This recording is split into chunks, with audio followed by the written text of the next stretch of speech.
Donc, ce que je vais vous dire à partir de maintenant, c'est des déclinaisons d'une conclusion générale qui est quelques degrés de hausse en un siècle, 4-5 degrés de hausse en un siècle. En gros, la conclusion qu'il faut avoir en tête, c'est que ça sera la guerre absolument partout. Le retour de la guerre et la barbarie, et évidemment, la démocratie aura disparu. Voilà, c'est ça, après une énorme pression sur la taille de la population humaine et son espérance de vie. Bref, on est vraiment en train de jouer avec le feu, on n'est pas du tout en train de parler de juste est-ce que les terrasses de restaurants vont rouvrir. On est en train de parler de quelque chose qui est infiniment plus grave que ça. Alors, quelques conclusions très rapides, enfin quelques détails très rapides. Ici, vous avez une carte qui vous donne le nombre de jours par an où il sera impossible de se tenir en conditions extérieures dans le monde s'il est réchauffé de 4 degrés. Vous voyez que ça concerne essentiellement des zones équatoriales, les endroits où vous ne pourrez plus vous tenir en extérieur pour 300 ou 350, c'est à peu près tous les jours de l'année. Et c'est dû à un effet de température humide. Quand l'air est saturé d'humidité à 100%, votre peau ne peut pas évaporer de l'eau, puisque l'air est déjà saturé d'eau, et donc vous ne pouvez pas refroidir votre corps en évaporant. Et si la température devient supérieure à 35 degrés, qui est la température de votre peau, avec une humidité de 100%, vous ne pouvez plus refroidir votre corps et vous mourrez d'hyperthermie. Voilà, c'est ça et même une personne en bonne santé, hein, c'est pas comme avec le Covid si vous êtes juste vieux ou malade. Donc là, vous avez les zones dans le monde où il sera essentiellement impossible de vivre avec un climat réchauffé de 4 degrés. Dans toute l'Inde, il y a une autre publication qui vient de sortir, avec un climat réchauffé de 4 degrés, même 3,5.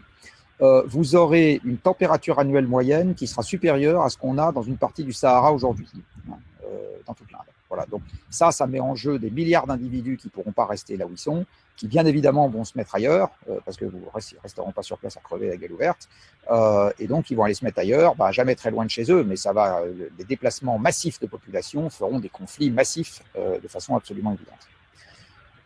Plus près de chez nous, voilà comment va évoluer l'humidité des sols du bassin méditerranéen. Alors cette courbe est un peu compliquée à lire, mais elle est en fait, je vais vous l'expliquer. Donc vous voyez, pour cette zone-là, qui s'appelle le bassin méditerranéen, vous avez ici en noir l'hypothèse centrale d'évolution de l'humidité des sols en fonction de l'élévation planétaire de température. Donc ce que vous voyez, c'est que pour une température qui s'élève de 1 degré, les sols sont déjà moins humides d'à peu près 10%, pour 2 degrés d'à peu près 20%, pour 3 degrés d'à peu près 30%.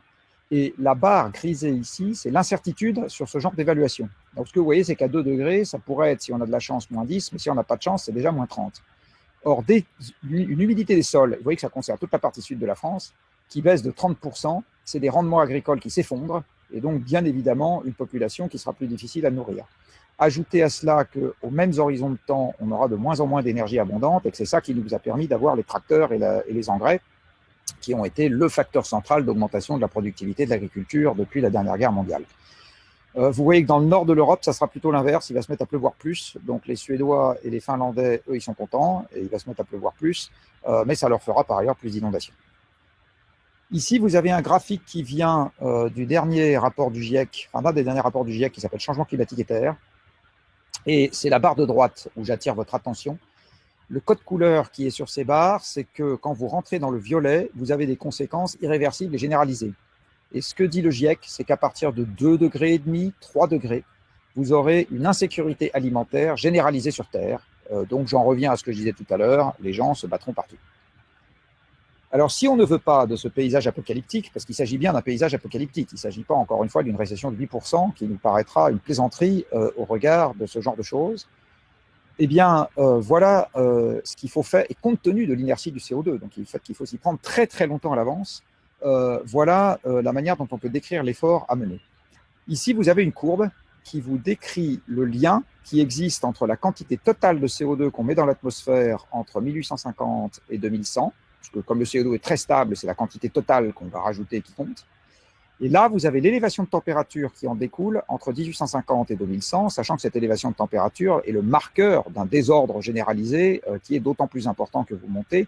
Et ce n'est pas proportionnel. Hein. 2 degrés de réchauffement, ce n'est pas 2 fois plus grave que 1 degré. Si ça se trouve, c'est 50 fois ou 200 fois plus grave. Hein. Et ce que vous voyez, c'est que donc cette élévation de température, elle répond de façon à peu près linéaire à la quantité totale de CO2 que nous mettrons dans l'atmosphère. Alors, à fin 2018, on a déjà mis un peu plus de 2000 milliards de tonnes de CO2 dans l'atmosphère, Et ça veut dire que nous avons déjà signé pour 1,5 degré. En fait, aujourd'hui, les 1,5 degrés, ils sont déjà totalement embarqués dans les émissions passées. Et pour se limiter à 1,5 degré en 2100, il faudrait qu'à partir de 2050, non seulement on n'émette plus de CO2, mais on en soustrait en net à l'atmosphère tous les ans. D'accord ? Quasiment, enfin, je parie toutes mes économies, malheureusement, sur ce pari glauque, qu'on n'y arrivera jamais. Si on veut se limiter à 2 degrés, ça, c'est physiquement encore possible, mais ça veut dire qu'il faut qu'on limite nos émissions à 3 000 milliards de tonnes jusqu'en 2100, nos émissions cumulées, alors qu'on en a déjà émis 2 200. Donc ça veut dire qu'il nous en reste 800, en fait 750 à émettre. Et ça veut dire, en d'autres termes, que d'ici à ce que mes enfants aient mon âge, donc les générations futures, je les croise tous les jours, il faut diviser les émissions planétaires par 3. Alors, tous ceux d'entre vous qui ont affaire à un banquier ou qui sont banquiers eux-mêmes savent très bien faire des intérêts composés. Une division par 3 entre maintenant et 2050, ça veut dire des émissions qui doivent baisser de 4% par an. 4% par an. 4% de baisse, c'est à peu près ce que le monde va faire involontairement cette année à cause de l'épisode Covid. Donc, ça veut dire que si on est sérieux sur les 2 degrés, il faut qu'on ait l'équivalent d'un Covid supplémentaire tous les ans en termes de freinage de l'activité pour limiter le réchauffement à 2 degrés. Voilà, c'est ça qu'il faut que vous gardiez en tête. Alors, question devant tout ça, c'est pourquoi est-ce qu'on s'amuse à émettre de plus en plus? Alors, en fait, on s'amuse à émettre de plus en plus tout simplement parce que nous utilisons de plus en plus d'énergie, et notamment d'énergie fossile. Je vais commenter ça après. Vous voyez ici la quantité totale d'énergie qu'on utilise sur Terre depuis 1,5 siècle.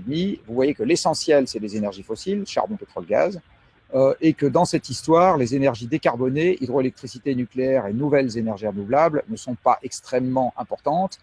Et les nouvelles énergies renouvelables dont on nous parle tant, vous voyez que c'est les moins importantes des 3 que je viens d'évoquer.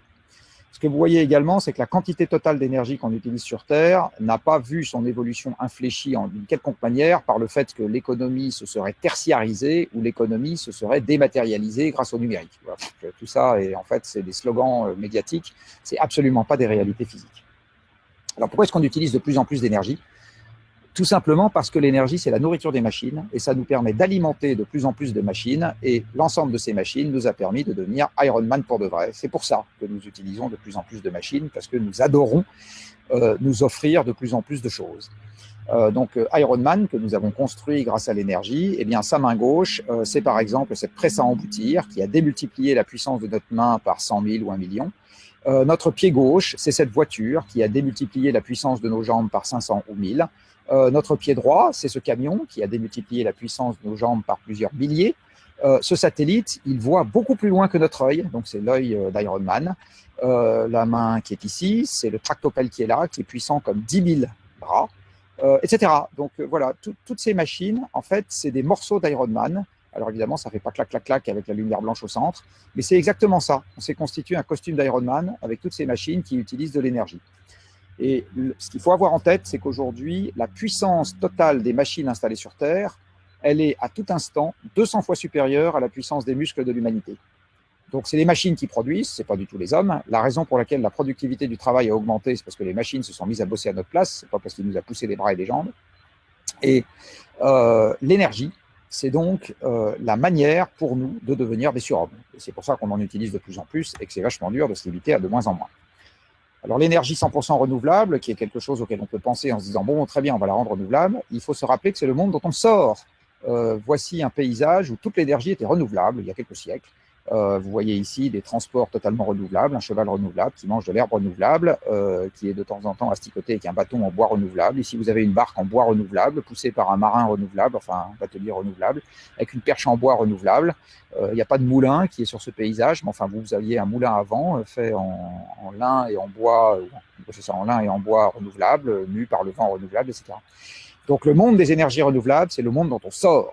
Est-ce que c'est le monde vers lequel on ira à 8 milliards d'individus rêvant du PIB par personne qu'on a aujourd'hui? Pas une seconde, mais j'y reviendrai après. Pas une seconde. Enfin, si, dans les slogans publicitaires. Mais voilà. C'est bien les énergies fossiles qui ont fait notre puissance. Regardez ici la reconstitution du PIB mondial depuis la naissance de M. Jésus-Christ. Alors c'est l'an 1 en fait, pas l'an 0, mais peu importe. Vous voyez que tant qu'on n'a pas d'énergie fossile, on n'a pas de croissance. Et puis arrivent les énergies fossiles, c'est-à-dire nos esclaves mécaniques, et crac, on a ce qu'on croit être la croissance structurelle de long terme, qui bien évidemment est un leurre. Nous n'aurons pas de croissance structurelle de long terme, elle durera aussi longtemps que durera la croissance de l'approvisionnement en énergie qui permet d'augmenter notre puissance mécanique. À très court terme, c'est exactement ça qu'on constate. Très court terme, c'est depuis que je suis né. Hein. Vous voyez ici le PIB mondial en fonction de l'énergie utilisée, c'est-à-dire du parc de machines en service. Et ce que vous voyez, c'est que le PIB mondial est en gros une fonction linéaire du parc de machines en service. Voilà. Donc si on veut moins d'énergie fossile parce qu'on veut moins de CO2, eh bien ça va être très très dur parce que pour le moment, comme l'essentiel de l'énergie est fossile, eh bien le PIB mondial est aussi une fonction linéaire en gros des émissions de CO2. Donc beaucoup moins de CO2 sans récession, on n'y arrivera pas. Donc, si on veut sauver le climat, malheureusement, on va être obligé de choisir de rentrer en récession. Et si on ne choisit pas de rentrer en récession, on ne sauvera pas le climat et on va tous rôtir, ou plus exactement, on va finir dans la barbarie. Donc, on a aujourd'hui un double problème sur Terre. On a un problème de placard qui se vide. J'en ai pas trop parlé parce que le pétrole commence à flagadouiller et puis il y a d'autres ressources qui commencent à flagadouiller aussi. Et on a un problème de poubelle qui déborde.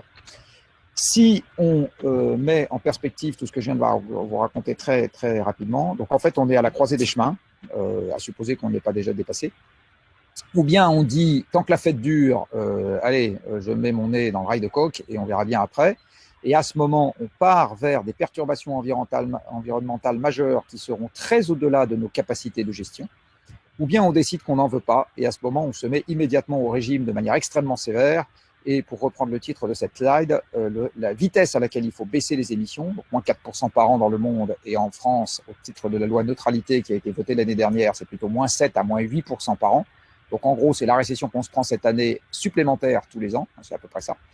Eh bien, ça veut dire une mise au régime extrêmement rapide qui n'est pas compatible avec autre chose qu'une économie de guerre. Dit autrement, c'est absolument pas le monde libéralisé d'aujourd'hui qui sera capable de gérer un effort de cette nature, à supposer qu'on le souhaite.